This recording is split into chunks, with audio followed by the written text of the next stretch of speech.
YCP senior నేత మాజీ మంత్రి బొత్స సత్యనారాయణ మీడియాతో మాట్లాడుతున్నారు. లైవ్ ద్వారా చూద్దాం. అదేంటంటే మనకి జీవనాడైన పాలవరంని 45.72 మీటర్లు ఎత్తున్న దాన్ని 41 మీటర్లకి కుదిస్తూ దానికి నిధులు కేటాయించమని గొప్పగా చెప్పుకునే నేపథ్యం కూడా జరిగింది. చాలా బాధాకరం ఆ మాటలు వింటుంటే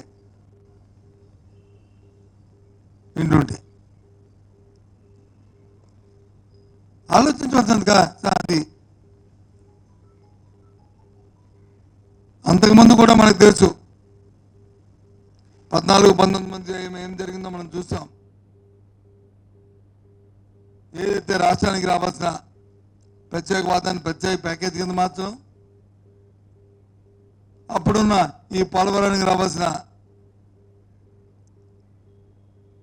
ఏదైతే రిహాబిలిటేషన్ దానికి సంబంధించిన అంశాల్లోనూ తెలుగుదేశం పార్టీ ఏ విధమైన విధానాలు తీసుకుందో దాని నుంచి గత 5 సంవత్సరాలుగా ఎంత ఇబ్బంది పడి దాన్ని మళ్ళీ సస్టైన్ చేయడానికి ప్రయత్నాలు చేసిందో మా ప్రభుత్వం అందరికి తెలుసు.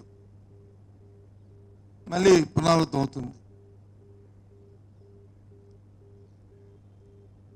దీని మీద పోలవరం మీద మళ్ళీ ఒకసారి, ఎందుకంటే దీనివల్ల ఎత్తు తగ్గించడం వల్ల ముఖ్యంగా మన ఉత్తరాంధ్ర ప్రాంతానికి సూచకమైన రాయలసీమ ప్రాంతానికి దీనివల్ల చాలా ఇబ్బందికర పరిస్థితులు రాబోతున్నాయి. దాని మీద మళ్ళీ ప్రత్యేకంగా ఒక చర్చ మీతో ఇంటరాక్షన్ అవుతాము. ఓ మేధావులతో ఒక సమావేశాన్ని కూడా ఏర్పాటు చేస్తాం. దీని మీద తప్పకుండా ఎన్డీఏ ప్రభుత్వం సమాధానం చెప్పవలసిందే. ఇకపోతే మనకి బడ్జెట్లో 2-3 అంశాలు మనం ప్రధానంగా చూసాం. ముఖ్యంగా వైద్య రంగంలో అయితే సుమారు 75,000 మెడికల్ సీట్లని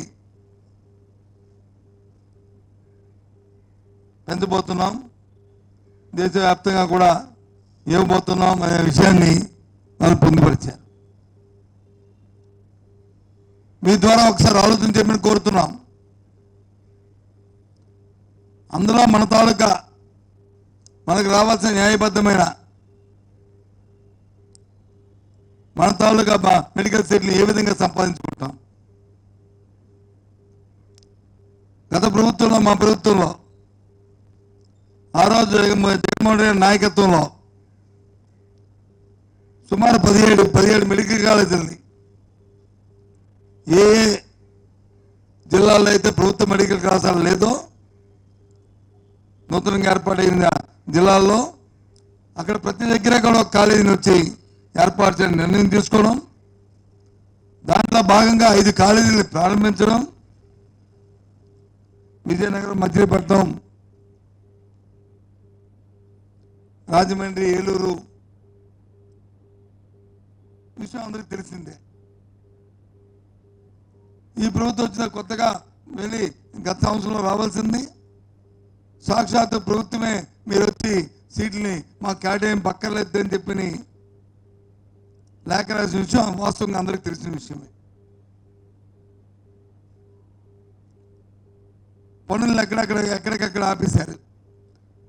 ఎందుకంటే పిపిపి మోడల్లో తీసుకొస్తాం, ప్రైవేటు పబ్లిక్ పార్ట్నర్షిప్ మోడల్లో తీసుకొస్తామన్నారు. ఏమైంది? మరి మనకు రావాల్సిన న్యాయబద్ధంగా రావాల్సిన ఆ సీట్లో మన పేద పిల్లలు చదువుకునే అవకాశం ఎక్కడ ఉంది? ఏ రకంగా వస్తుంది కాలేజీలు లేకపోతే? రాష్ట్ర ప్రధానికైనా ఒక్కసారి ఆలోచించమని కోరుతున్నాను.